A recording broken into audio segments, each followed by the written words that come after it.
para iniciar a nossa, eu já perdi até a conta, eu acho que é a quinta mesa do dia? Quarta? Enfim, bem-vindos à Casa Pagã, que acontece com o apoio da Gráfica Viena, Diálogos Embalados, Ateliê Lúcio Cruz, que nos abre as portas e nos recebe aqui, este ano em parceria com o Clube de Ficcionistas. Então, todas as mesas estão sendo transmitidas ao vivo. Aí eu vou pedir para vocês, inclusive, que falem aqui pertinho do microfone, para o nosso diretor poder captar ali o som.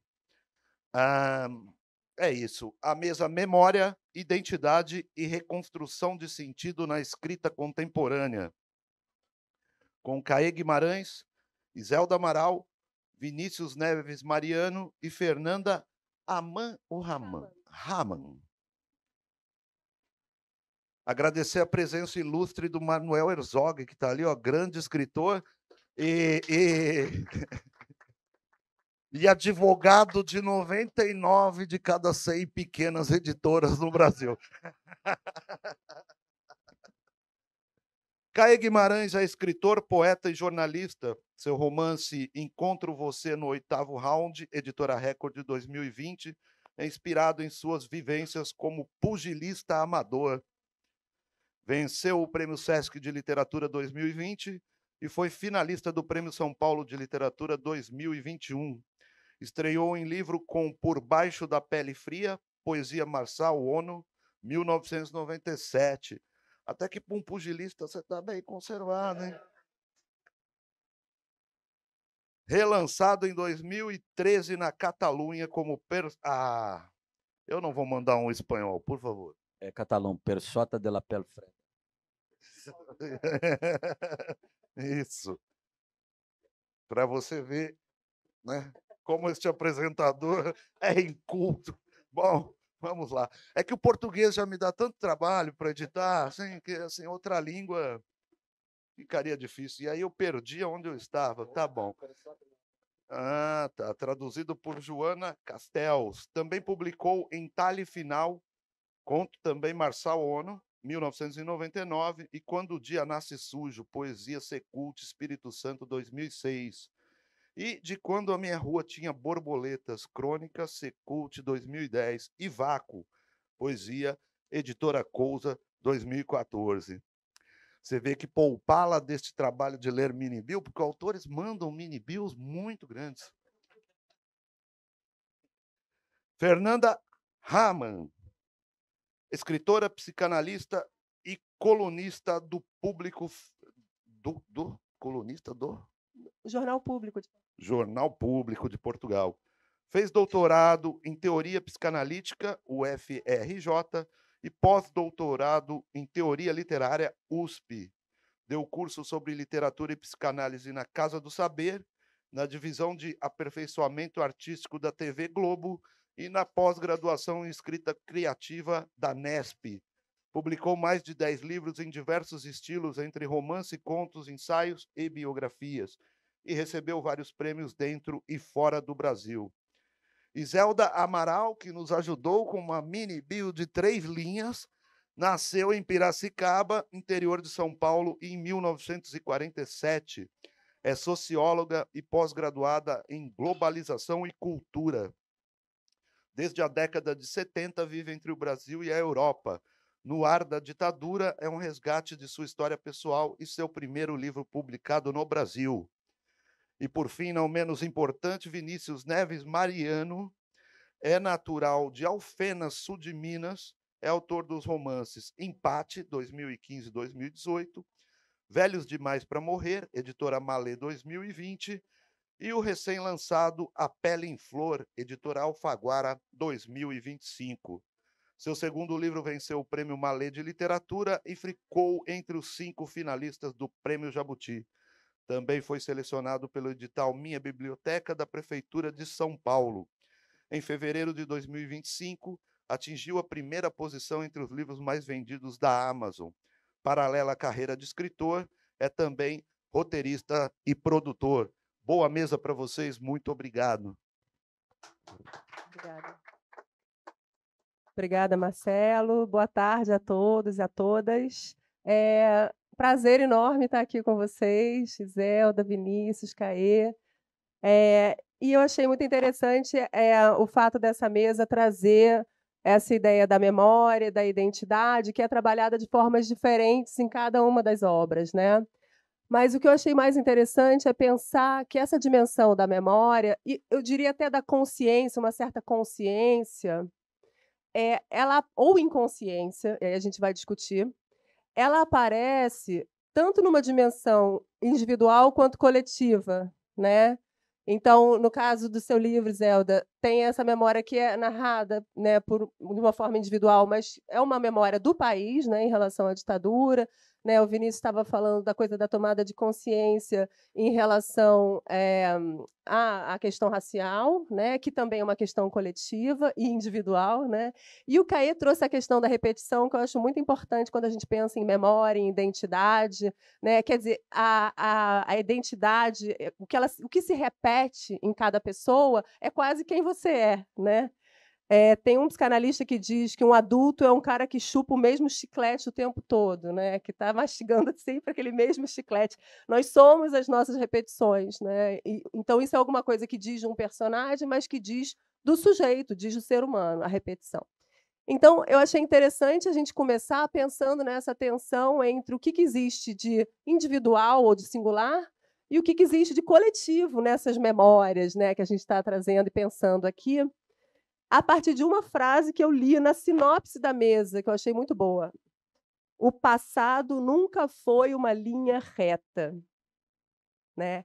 Quem trabalha com psicanálise sabe disso, né? O passado ele pode ir, voltar, se repensar, se ressignificar, né? Então, queria provocar vocês assim com essa frase: o passado nunca foi uma linha reta. E queria entender assim, como que essa ideia evoca, né, cada um de vocês a partir do trabalho de vocês. Na verdade, hoje de manhã eu li um pedacinho de um poema de um senhor de Belo Horizonte,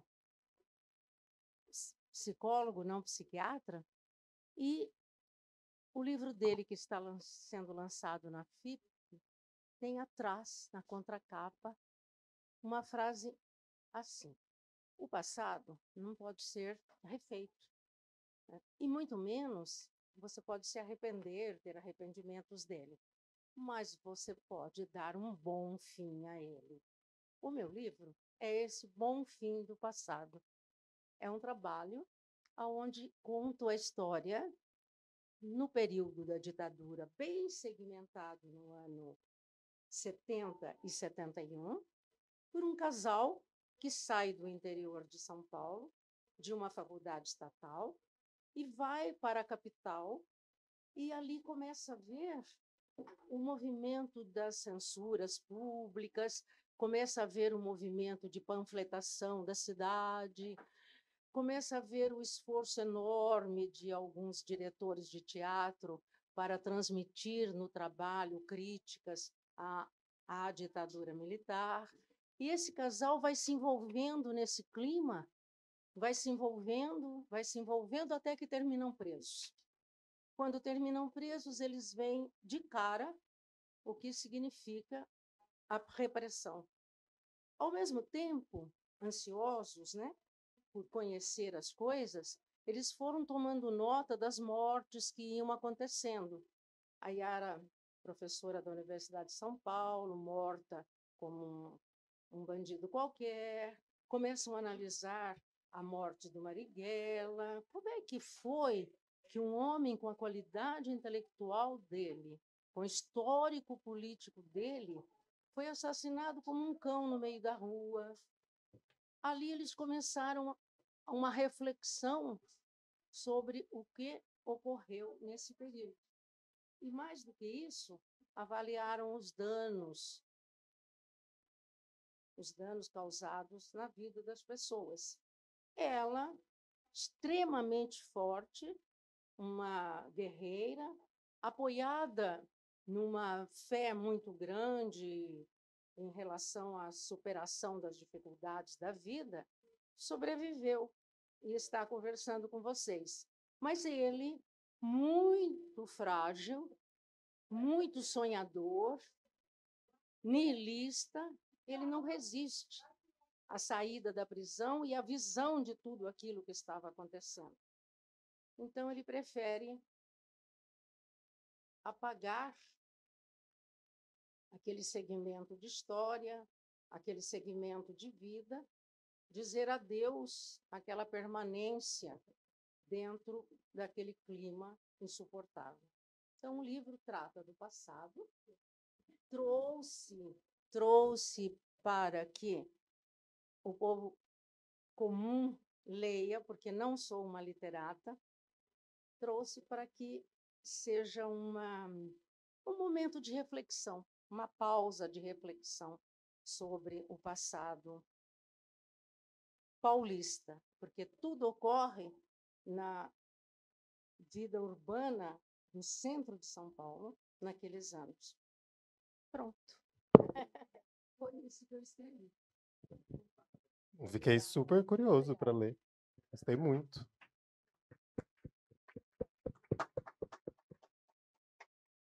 Tarde, todo mundo.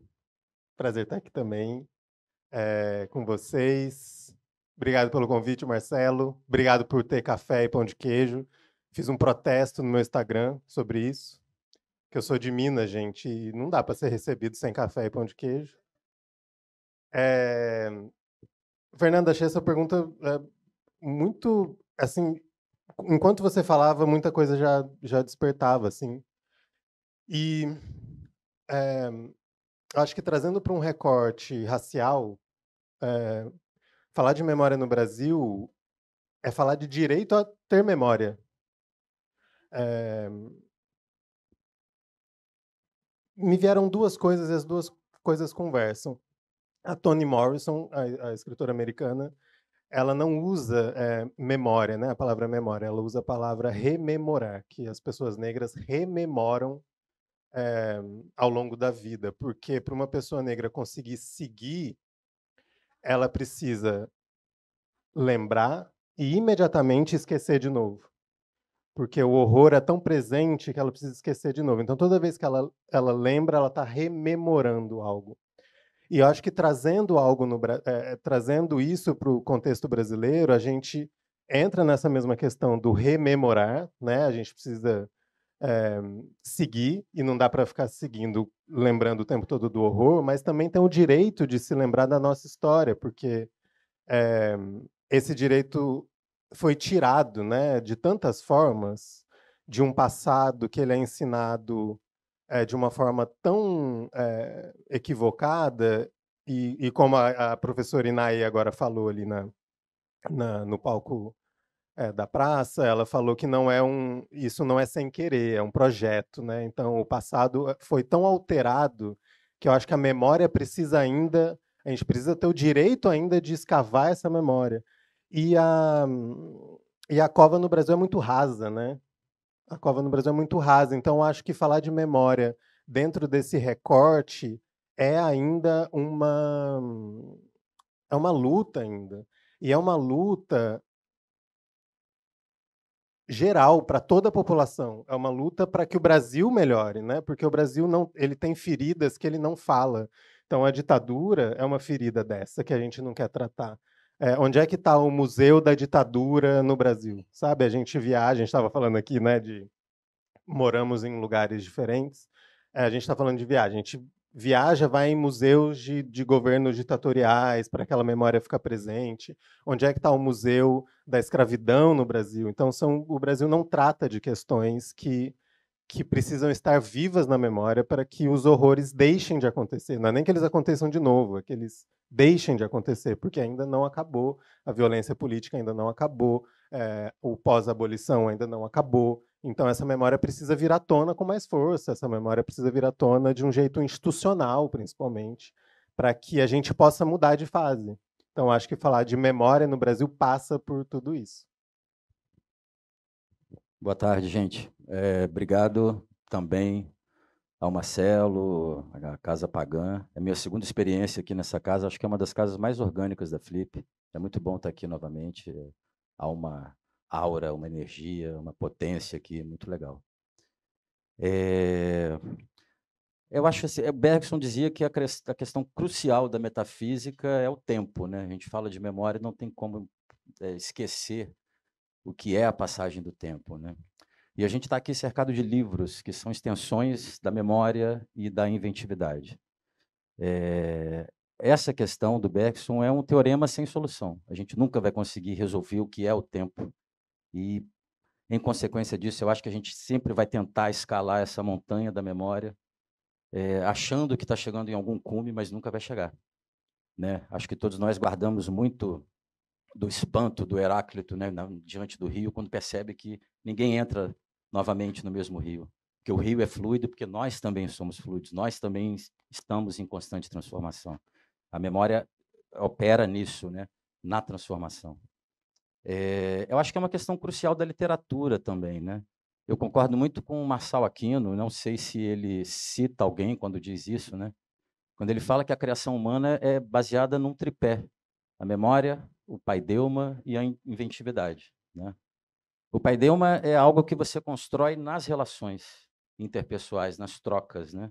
Pode ser que alguém consiga provar que construiu um paideuma inteiro sozinho, mas não é sozinho, porque ele está trocando com tudo aquilo que compõe esse arcabouço de conhecimento, né? Essa biblioteca pessoal e intransferível que cada um de nós tem. A inventividade vem de um grande mistério, né? Acho que é dificílimo a gente entender como surge, porque algumas pessoas têm criatividade, outras não, ainda que seja possível exercitar e potencializar. E eu acho que a construção de um paideuma faz parte disso também, e muito trabalho. A memória, eu acho que também tem um grande mistério, porque ela habita essa fronteira do coletivo com o individual, né?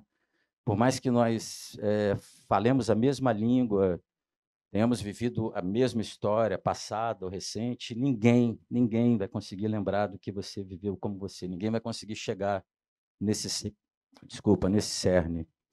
Então, acho que é uma questão fundamental. No meu trabalho, isso está bastante latente, tanto no Enquanto Você no Oitavo Round, meu livro, meu romance de estreia, quanto no que eu terminei recentemente. A tentativa de capturar esse instante e entender o futuro como a extensão do medo e da esperança. Sabe, a gente sempre tem no futuro um grande mistério que é uma extensão de medo e de esperança. Acho, enfim, nenhum de nós, escritores ou leitores, consegue fugir dessa viga colocada no meio da estrada, dessa pedra no meio do caminho, né? Como lidar com o nosso passado, como lidar com a nossa memória coletiva e individual.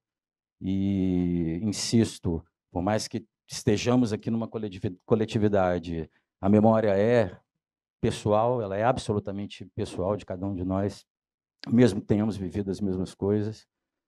E esse dilema, né, que é o tempo vindouro, né? Como disse Marcelino Freire aqui na quarta-feira, né? Ele sempre diz isso, né? O que nós fazemos é tentar criar um mundo possível, sabe? No meio de toda essa barbárie. Eu acho que a abertura é essa. Legal, obrigada, gente. Eu fiquei pensando, quando vocês estavam falando, eu me lembrei de um conceito que o Freud cita, que é de memórias encobridoras. É que às vezes a gente passa por certas situações difíceis, que a gente recalca, a gente esquece, a gente não quer lidar com elas. Então a gente cria certas memórias que ele chama de encobridoras, que encobrem um certo passado, mas no fundo essa ficção, essa memória ficcional é a que fica, né? Então é muito difícil saber o limite entre o que objetivamente aconteceu, o que a gente se lembra que aconteceu. Tem essa dimensão de que cada um vai se lembrar de um jeito, mas tem também uma dimensão histórica que eu acho importante a gente não perder, né? Quando o Vinícius fala, quando a Iselda fala, né? Que tem uma memória. Se o Brasil tivesse num divã, o Brasil não se analisou, o Brasil não elaborou muitas feridas violentíssimas do seu passado, né? Então esse é um trabalho que às vezes a literatura faz eventualmente, né? Eu queria perguntar isso para vocês. Quando é que vocês percebem que uma lembrança, que uma memória de vocês deve virar literatura, precisa virar literatura, ou vocês desejam que essa memória vire literatura, né? Como é que isso ganha uma certa importância que, cara, isso eu vou imprimir ali no livro, assim, na escrita? ou literatura, ou mesmo uma escrita que não seja ficcional, mas que é ensaística, né? No seu caso, Zé.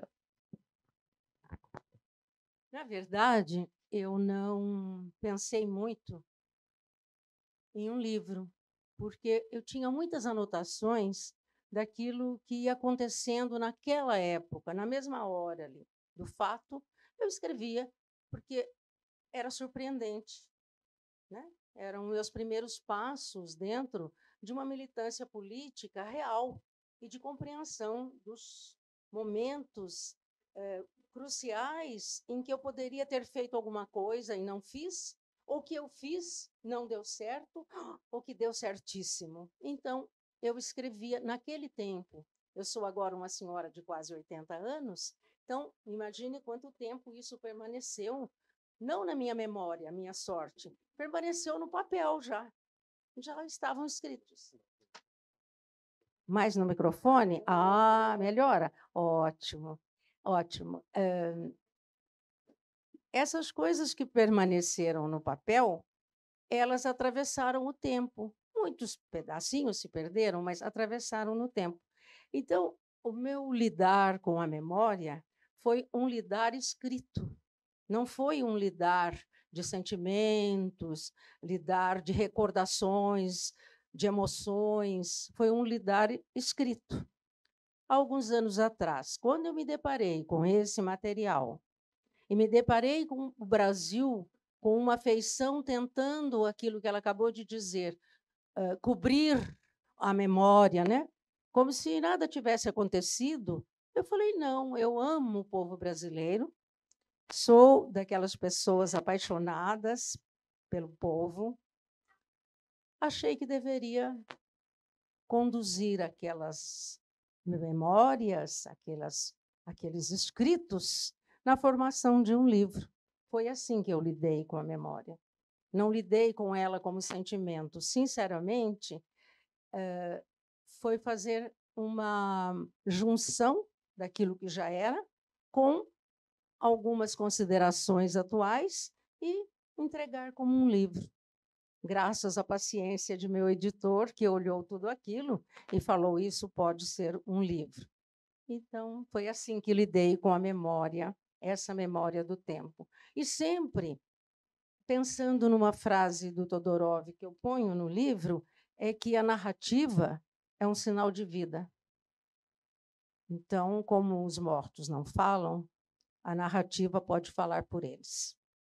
Então, foi nesse pé que tudo veio a ser atual e não um resgate só de emoções, não foi um resgate de memórias pessoais, foi uma junção de textos já escritos que serviram de base.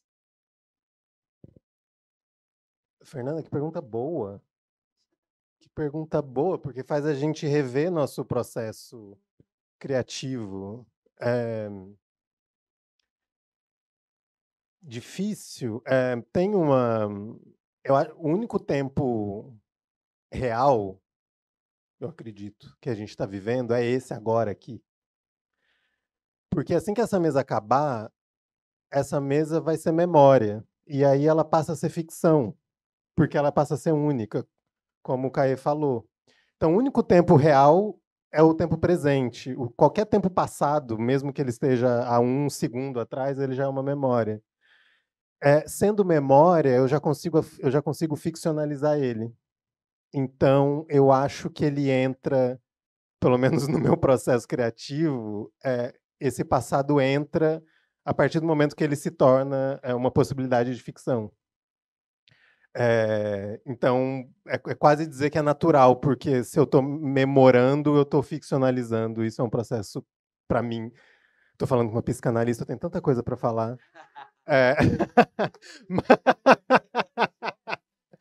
Mas eu não sei se isso faz sentido. Mas me parece que é natural nesse ponto. Agora, falando coletivamente, no A Pele em Flor tem um conto que chama Ossos no Quintal. É um conto de realismo mágico que é sobre um baú que ele reaparece de geração em geração, no quintal de uma família quatrocentona, paulistana. E esse conto ele começa em 2025, com esse baú aparecendo e atrapalhando uma festa beneficente, tarará. E o conto vai andando para trás, andando para trás, andando para trás, em cada geração, que esse baú reaparece naquele quintal. E essa família torna a enterrar, torna a enterrar, torna a enterrar, e concreta o baú no chão e joga ele dentro de um rio e ele torna a aparecer dentro do mesmo quintal. Então, a memória coletiva, ela também está disponível como para a gente ficcionalizar, né? Porque ela está tão incompleta ainda, que ela está também disponível. Então, eu acho que para os dois casos, eu diria que é muito natural no meu processo buscar o passado, uma vez que a gente pode ficcionalizar ele como parte da nossa subjetividade. Faz sentido? Ai, que bom. Eu me senti muito testado agora. E agora, o que eu faço? Já respondeu uma psicanalista, vamos lá. Eu acredito que quem escreve se permite ser atravessado o tempo inteiro pela memória, sabe? É como se criasse uma outra espécie de consciência que passa pelo inconsciente também, obviamente, mas uma conexão muito mais estreita com a passagem do tempo, com a lembrança, com a memória, do que as pessoas que simplesmente não se conectam a isso e acabam por não escrever. Então, acaba que tudo vira um pouco memória e o que a gente faz é a tentativa de captar esse instante que você se referiu, que cara, é um quasar, assim, é uma coisa que, na hora que você pega, ele já foi, sabe? É impossível captar o presente, né? Tudo que eu acabei de botar a mão no seu ombro, e já botei, eu não estou mais com a mão no seu ombro. Então, eu acredito muito nisso. Eu acho que o que a gente faz é se deixar atravessar pela memória para se alimentar. Cara, de história, de vida, né? Vou citar um exemplo do Encontro Você no Oitavo Round. É um livro que conta as semanas que antecedem a última luta de um pugilista. Muita gente me perguntou: você vai escrever sobre pugilismo, cara? Tá meio, né? Por quê? Tem uma questão pessoal. Meus dois avós lutaram boxe no Rio de Janeiro, amadores, né? Meu irmão é faixa preta de judô, meu sobrinho é faixa preta de taekwondo. Eu sou faixa marrom de judô há 30 anos, não tenho vergonha na cara de fazer o exame, mas comecei a praticar boxe com 30, estou com 55, como amador. E percebi, meu pai também lutou jiu-jitsu, então comecei a perceber no pugilismo, mais do que em qualquer outra luta, duas questões muito interessantes para a construção de uma história. Existe uma carga dramática muito pesada. Eu pratico como amador. O pugilismo profissional é perigoso. Muitos lutadores terminam suas carreiras com demência pugilística crônica, que já não tem esse nome porque não são só os pugilistas que, né, por pancadas na cabeça, têm problemas neurológicos, jogadores de futebol também, que cabeceiam e tal. Dessa carga dramática deriva uma carga social muito interessante, porque filhos da classe média e da classe alta não escolhem o pugilismo como uma possibilidade profissional, uma possibilidade de ascensão. Então, acaba sendo uma atividade física, esportiva, enfim. Falam, é uma arte marcial? Não, não é uma arte marcial, é um esporte de combate, é completamente diferente. Não existem questões filosóficas, ritualísticas. É um esporte em que duas pessoas estão lutando e o objetivo é derrubar a outra. Então, invariavelmente, os profissionais, desde os mais famosos aos mais esquecidos, né, são negros, são periféricos. Se a gente pega no cenário mundial os grandes nomes, né, americanos e ingleses, 90% são homens negros, nascidos na periferia. Muitos latino-americanos, filipinos, caribenhos. Então, eu juntei a minha memória pessoal e afetiva e falei, bom, existe algo coletivo, eu consigo transformar essa memória pessoal e quase intransferível, o que a gente faz é tentar transferir a memória quando escreve, né? Tentar compartilhar, com algo que tenha, sim, uma questão social, uma questão que interesse a coletividade, ou que consiga provocar afeto e tensão, não só nas pessoas afeitas ou ligadas a algo que é bruto mesmo, Não duvidem disso. O boxe é muito bruto. Eu pratico absolutamente como amador. Mas fazer com que isso seja de interesse coletivo também. Eu terminei recentemente um romance, o Paralaxe, e essa perspectiva da memória também está nele. Eu tinha acabado de me mudar de um bairro para o outro em Vitória. Comecei a observar um morador de rua cadeirante que ficava na esquina de uma padaria. E aquilo mexeu comigo profundamente. A gente vive num país que, nos últimos anos, por todos os desmandos aí do fascismo, do bolsonarismo, né, a população de rua triplicou em todas as cidades do Brasil, né, Rio de Janeiro, uma coisa absurda, Vitória, qualquer lugar. Mas, assim, eu falei, cara, você ser morador de rua já estar na base da pirâmide social. Ser um morador de rua e um cadeirante é um troço, putz, cara, onde essa pessoa está? Como ela foi parar ali? Eu fiquei observando e tentando ajudar quando conseguia, quando era possível. Cara muito agressivo, com muito ódio, sabe, da sociedade, da vida. E eu fui investigar quem ele era. E quando eu soube o que era a vida pregressa dele, eu falei, cara, eu preciso escrever essa história. Eu estava terminando um outro romance, me atrapalhou, porque ao concluir o outro romance, o Dorsal Atlântica, eu fiz uma leitura, falei, pô, não ficou bom, vou botar na gaveta, não está no meu sarrafo, porque essa história já estava me mordendo, sabe? Então é uma narrativa que tem a história desse personagem que eu invento, né?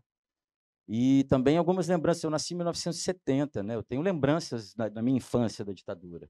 Então, paralela à história desse personagem, existe paralelo mesmo. São duas vozes na primeira pessoa. Um assaltante de bancos e carros fortes na virada dos 70 para 80, fim do regime militar, né? Toda essa questão. Então, aí eu fui mais a fundo numa memória coletiva. Esse personagem tem um flashback para os anos 60, quando começa a ditadura, depois 84, 85, quando vem a abertura política. Então, está impregnado dessa memória, sabe? Eu morava na Tijuca, perto da Barão de Mesquita, onde tinha o quartel da Polícia Militar, né? Eu tenho uma memória, assim, aí a gente tem que pedir auxílio quando é muito criança, né? Me lembro que uma vez no bairro da Penha, minha mãe comigo, meu irmão no colo dela, ela ligando para o meu pai. A gente morava no Espírito Santo, mas estava no Rio. E, de repente, uma veraneio parou numa casa e saíram jovens de lá de dentro dessa casa correndo. E eu, menino, eu falei, mãe, vamos ficar aqui. Parecia um filme. Ela ficou apavorada, desligou o telefone e tal. Anos depois, eu fui confirmar com ela. E ela falou, cara, todos tinham pinta de estudantes, de jovens, oriundos de diversas classes sociais, que estavam ali num aparelho que provavelmente naquele momento tinha sido estourado. Então, repetindo aquilo da abertura, né? Acho impossível você não colocar a memória no que você faz escrevendo. Acho impossível não colocar em qualquer manifestação artística. Eu acho que, como a gente lida com ideias, né, com construções,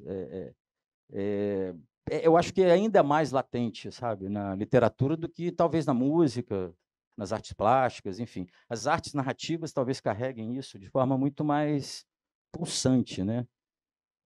E um outro projeto que eu tenho aí para frente também, já em andamento também, tem uma questão com a memória, mas sempre nessa perspectiva, sabe, de mesclar o pessoal e intransferível com aquilo que é de interesse coletivo, não com foco no interesse coletivo, porque é impossível não nos comunicarmos com o mundo ao nosso redor, é impossível a gente se desconectar da própria história, ainda mais sendo uma história tão dura e tão pesada quanto é a história brasileira, né?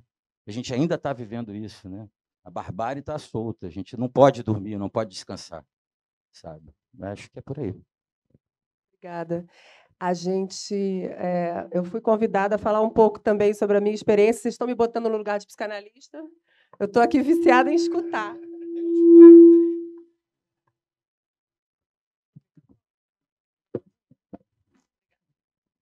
Oi. Primeira vez que eu tenho 3 pacientes no divã ao mesmo tempo. Melhorou? Obrigada. Não, porque assim, antes do Zuca, que é o romance que eu vou lançar amanhã na Casa Urutau, às 10h, e eu convido todos vocês. O Zuca é um romance entre Brasil e Portugal, é a história de uma brasileira racista que se muda para Portugal e sofre xenofobia. Então ela fecha a cobra morde o próprio rabo, né?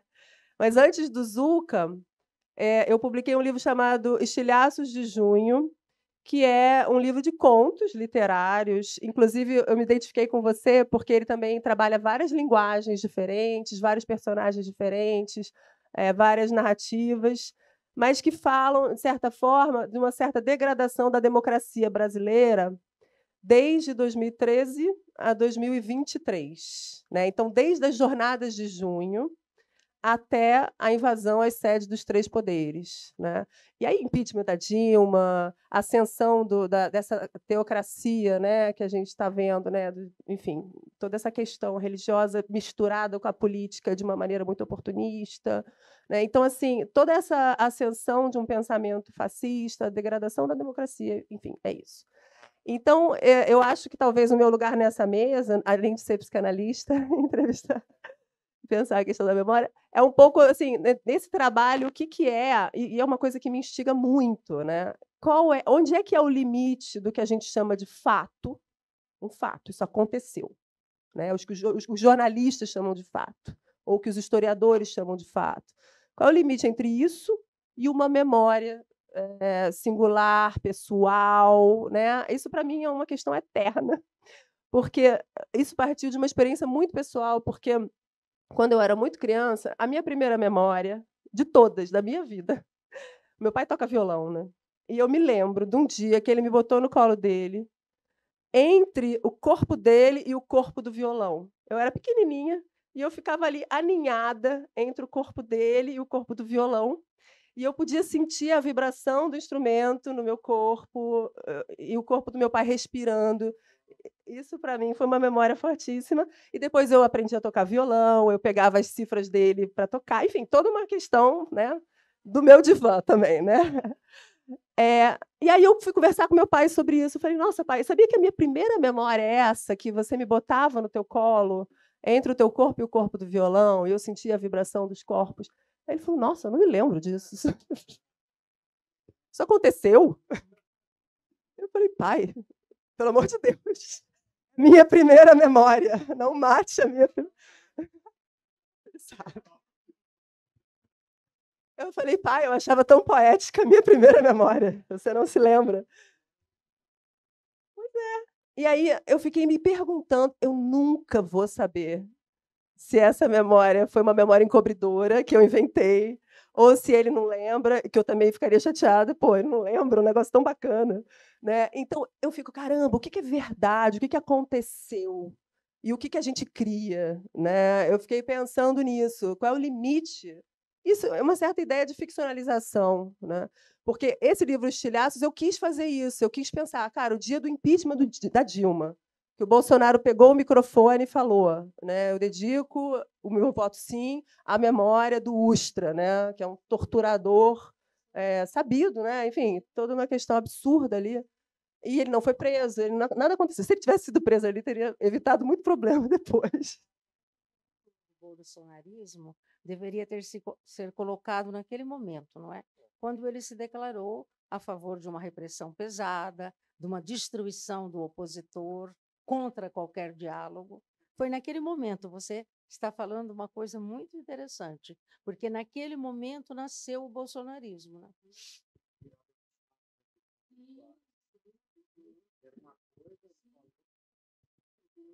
Né? Uma apologia terrível à tortura, né, à violência. E aí eu fiquei pensando assim, como é que esse fato, esse acontecimento, que todo mundo viu, né, um fato, como é que ele atravessou a vida de uma mulher que foi torturada e viu aquilo na televisão? Como é que isso tocou essa mulher, que é uma mulher imaginada, mas que poderia ser muitas, né? Poderia ser várias, inclusive que foram torturadas pelo Ustra. Né? Então, aí, esse jogo, né, do fato para a ficcionalização, né, eu achei que seria um jogo interessante para um escritor. Mas, ao mesmo tempo, eu tenho minhas questões éticas, porque se a gente fala assim que tudo é narrativa, tudo é ficcionalizável, olha o problema que a gente se encontra hoje, politicamente, eticamente. Então, o aquecimento global é uma narrativa. Né? Então, não está tendo aquecimento global. Né? Então, queria ouvir vocês sobre isso, porque essa é uma angústia minha. Agora eu que vou deitar aí no divã e vocês vão me dizer coisas para tentar me acalmar. uma das coisas mais interessantes é, no lidar com a memória, a dúvida. É colocar em dúvida o que você está criando como memória. Você diz, mas foi isso mesmo? É o que você está dizendo. E agradeço que tenha se lembrado desse mínimo episódio na votação do impeachment, em que Bolsonaro, memória, está vendo? Remeteu-se ao período da ditadura e ao trabalho do Ustra, que era o diretor da Operação Bandeirantes. É uma coisa bem paulista, né? Porque ele dirigia a Operação Bandeirantes, aonde muitas pessoas foram assassinadas, o assassinato apagado, os corpos colocados no cemitério de Perus, né? Que é uma palavra que eu acho que muita gente ainda se lembra, Perus, não é? E esse pequeno trabalho meu, ele conta exatamente a morte, porque eu estava lá, do primeiro enterrado em Perus. E a história que foi contada depois, com o esforço de alguns jornalistas, que, aliás, eu parabenizo muito o jornalismo brasileiro, porque se esforça muito em encontrar fatos reais. Eu parabenizo mesmo. É um trabalho melhor do que o trabalho feito por acadêmicos que, em teses de mestrado, em teses de doutorado, procuram essa verdade e, às vezes, lhes escapa a verdade. O jornalismo brasileiro fez um trabalho fantástico, levantando casos. E eu assisti a questão do primeiro corpo levado para Perus. Assisti à morte da pessoa e, para mim, não se pode enganar quem tem curiosidade em saber o que realmente aconteceu. Eu me refiro àquelas pessoas que descreem, que dizem, não, mas na ditadura militar não foi bem assim. As coisas não aconteceram bem assim. Nenhuma narrativa é capaz de dizer a perfeição, de dizer foi bem assim. Mas uma narrativa sincera, uma narrativa sem pretensões, ela é capaz de denunciar, sim, como o Brasil passou por um período de total abolição dos direitos de viver, de falar, de discutir, de analisar, principalmente de discordar. O brasileiro acabou ficando um povo, está tudo bem, está tudo bem, está tudo bem, porque ele não sentia coragem de questionar. Não, está tudo bem. Ele via uma trufa, ele via um momento em que a verdade estava sendo distorcida e se calava. Mas não por comodismo, é porque o jogo era esse. O jogo era quando o jogador de pôquer fica sempre pagando para ver. O brasileiro fez isso. Neste meu trabalho de memórias, o que me salvou foi que a grande maioria do que está escrito foi escrito na época. Me salvou muito, porque eu não precisei ficar pescando na memória para trazer esses fatos. Porque quando você pesca, você não tem certeza que vai ficar incólume. Você pode pescar um sapatão no lugar do peixe. A sorte foi que eu pude contar com textos escritos na época, porque realmente a sua memória em relação ao violão, sinto muito pelo não, pelo não que você recebeu, porque, na verdade, a memória prega essas peças, né? A memória faz isso, porque ela é talmente imaterial, né? Ela é talmente livre, ela não tem punição. Você recebeu uma punição na sua, né? Quando ele disse, não me lembro disso. E, na verdade, eu trabalhei, não com a memória, mas trabalhei com os fatos, né?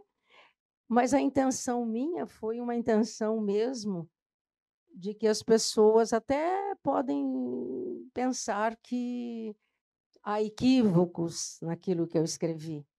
Eu não me considero imune a ter me equivocado, mas é uma oferta para refletir, né, sobre um período curto, mas bem significativo da história no estado de São Paulo, na cidade de São Paulo. Tem gente que anda escrevendo coisas muito boas também sobre outros estados do Brasil que foram palco de muita repressão, palco de muitas mortes, não é? Mas eu me refiro àquele pedacinho, o centro urbano de São Paulo. Coisas terríveis aconteceram por ali, terríveis. E nem todas foram esclarecidas até hoje, nem todas.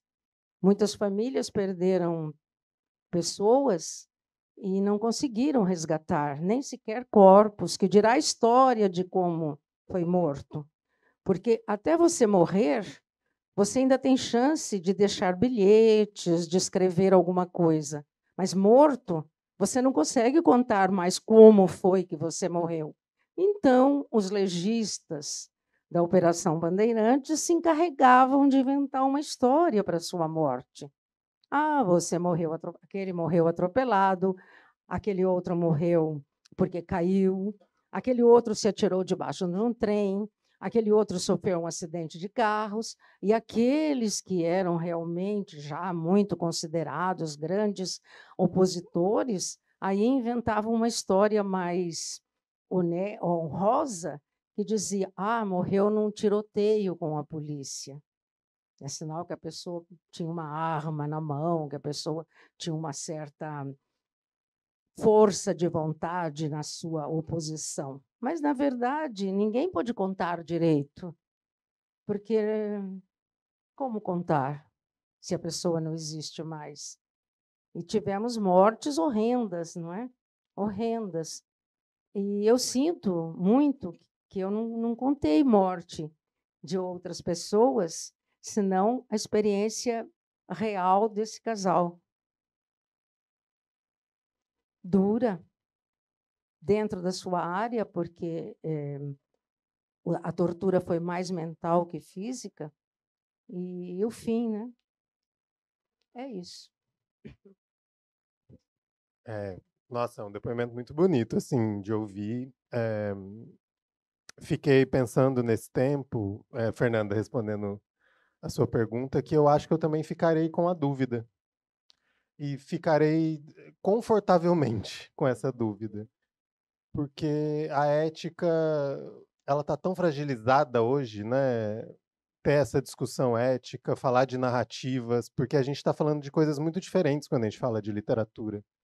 E me recordei aqui, tem uma frase do James Baldwin, eu não vou lembrar dela exatamente, mas está no livro Da Próxima Vez, O Fogo, que ele escreve uma carta para um sobrinho dele.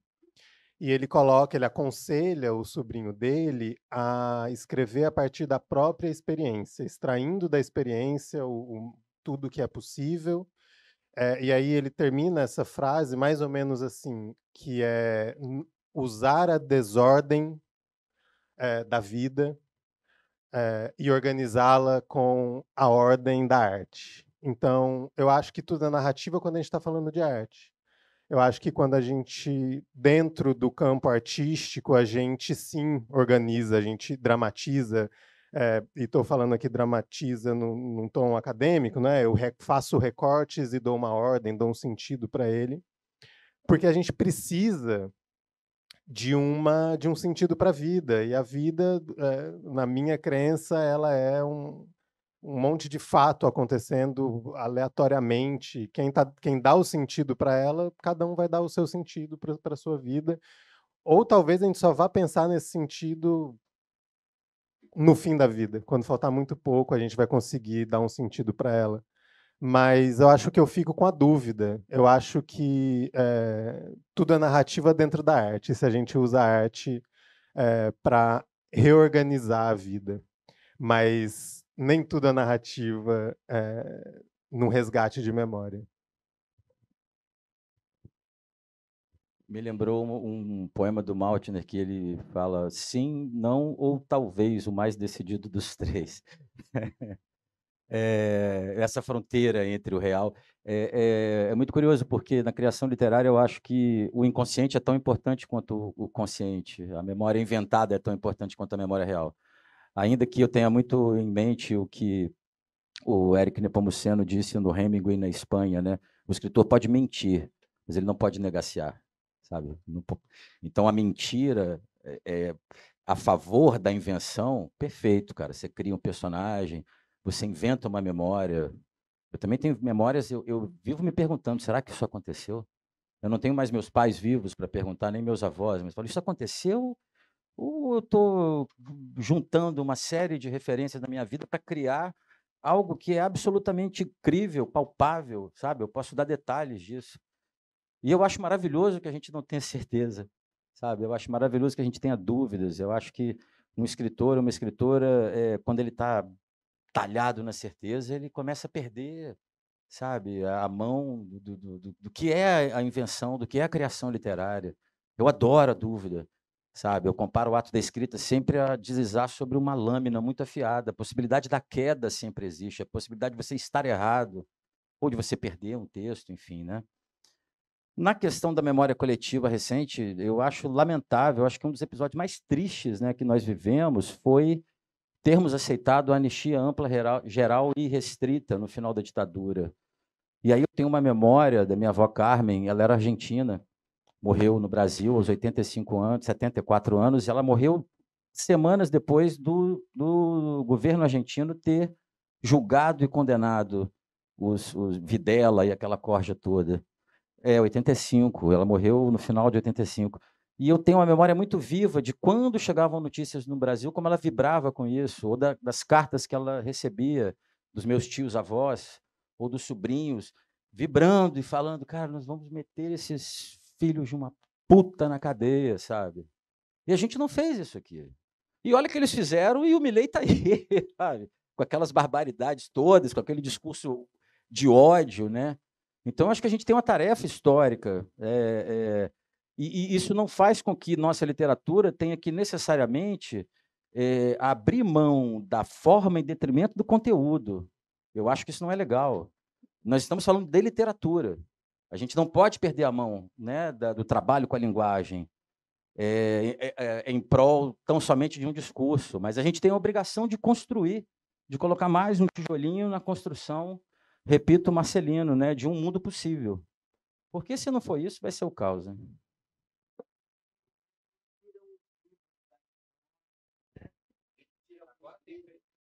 Não é só.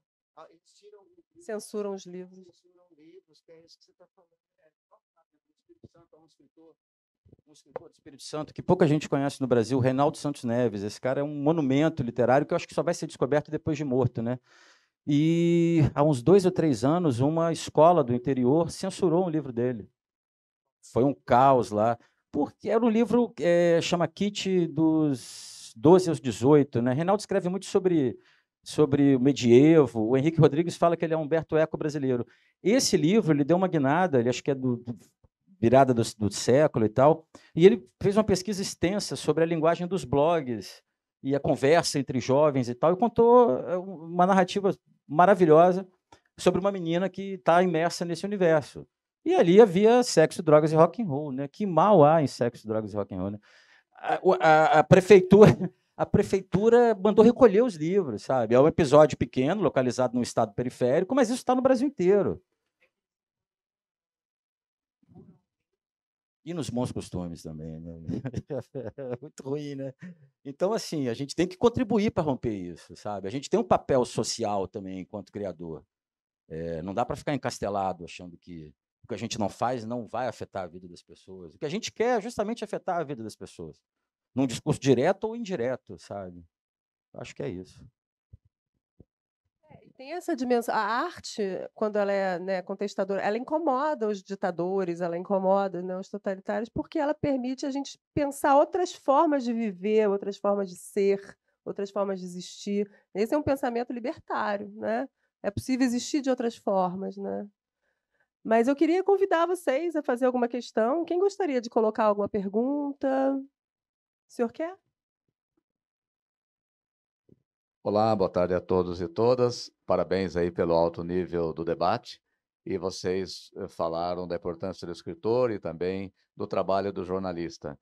Eu sou jornalista, tenho escrito uma boa parte da história e tenho a dizer que realmente não só a cultura, né, é colocada de lado pelos ditadores, mas também a primeira inimiga desse sistema é a imprensa, é o trabalho do jornalista. Não só a imprensa como veículo, mas a imprensa como o trabalho do dia a dia lá na frente relatando os fatos. Mas eu vou direto numa pergunta para Iselda Amaral.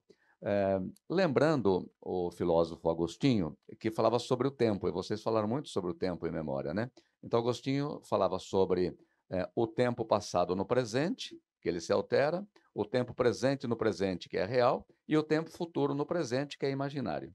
Então, eu gostaria de perguntar para a Iselda, se houve, como isso ficou na cabeça dela, viver o presente em 1970, depois isso sendo rememorado em 1980 e agora, quando ela lança o livro Ar da Ditadura. Obrigado.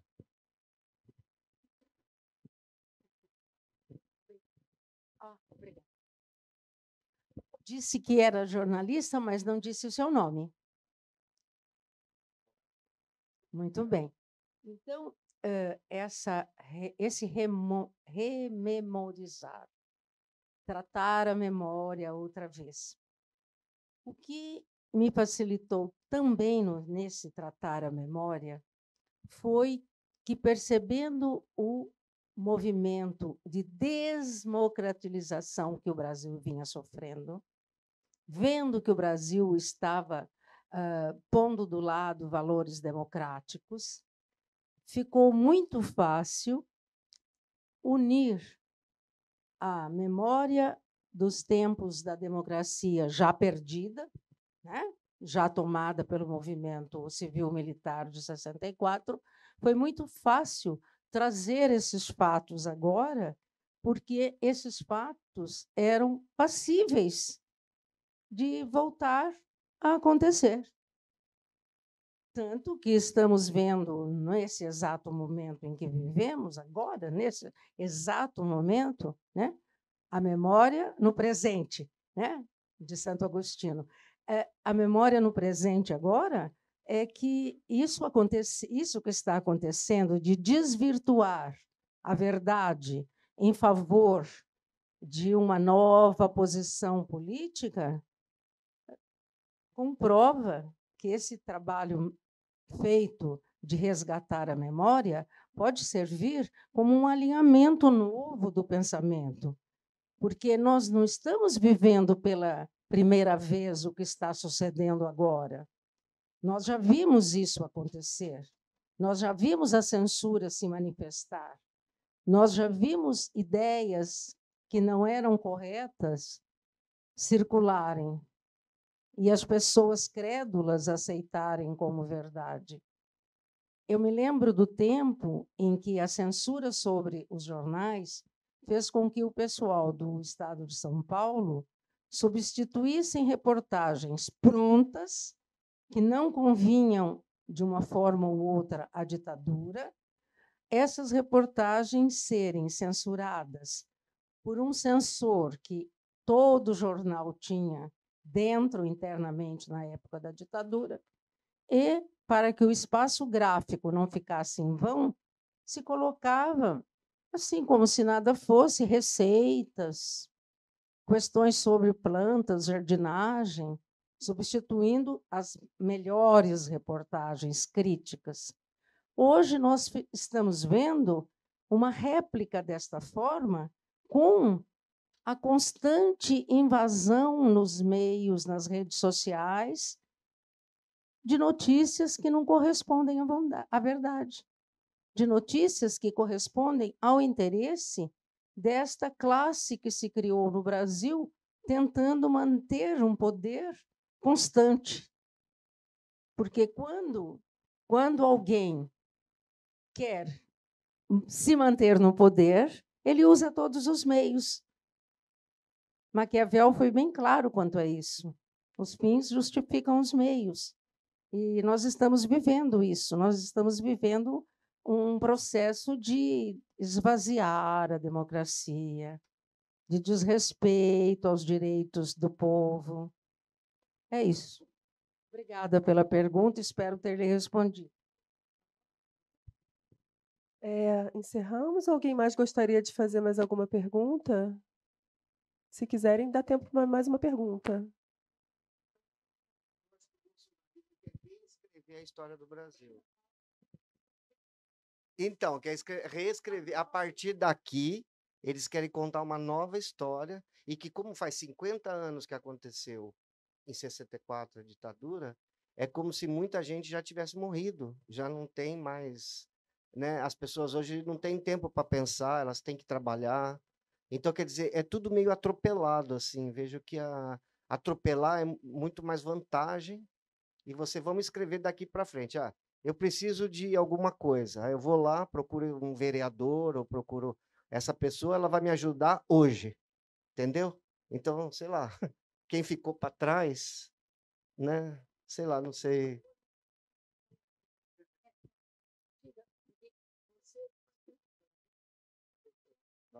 Eu só ia colocar uma tentativa de um outro jeito de olhar para isso.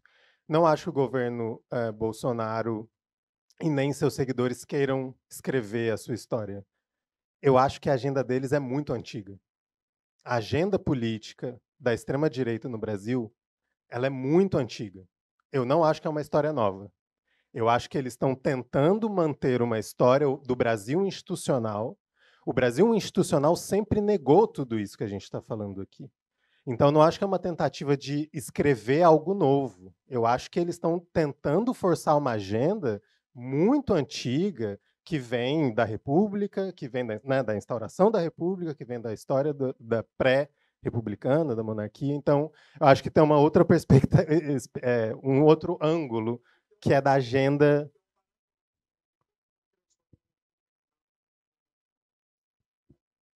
É que eu acho que só o contexto, ele sempre vai.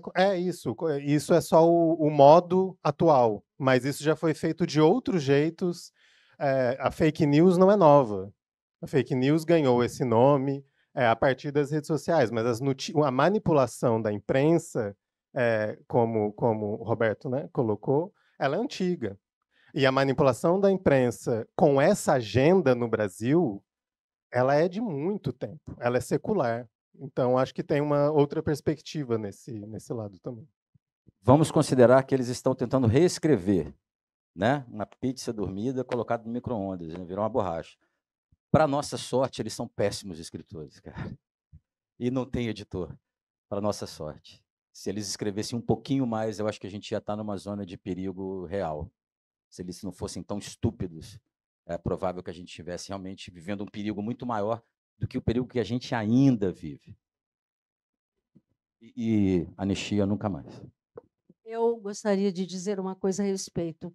Você disse atrás, alguns minutos atrás, você disse claramente que o escritor deveria ter um compromisso de criar uma condição social melhor para as pessoas, ou uma coisa desse tipo. Diga aquilo que você disse outra vez, porque você disse isso para que não ficasse encastelado só na sua criatividade. Eu acho que, nesse momento, todos que conseguem perceber que estamos indo para uma situação de deriva, de um português ainda mais claro, vendo a vaca da democracia ir dar no brejo, eu acho que é um momento de que os escritores tenham um compromisso de bater nisso.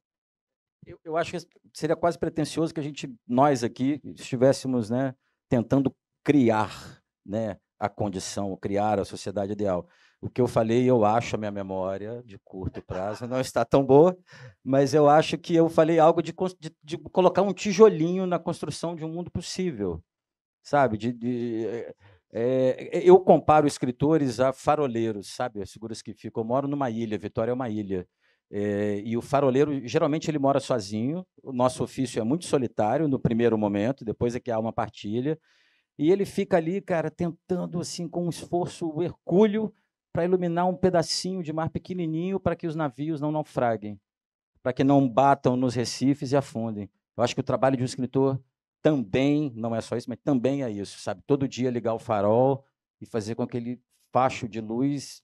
Cara, se a gente conseguir auxiliar a navegação de uma pessoa, todo o esforço de ficar 1 ano e meio trabalhando num texto, 2 anos, e que é maravilhoso, mas é um esforço, já valeu. Eu acho que é por aí. O que a gente faz é um tijolinho. Maravilha, pessoal. Muito obrigada. Uma grande honra. Obrigada a todos os amigos, obrigada a todos que compareceram, tá bem?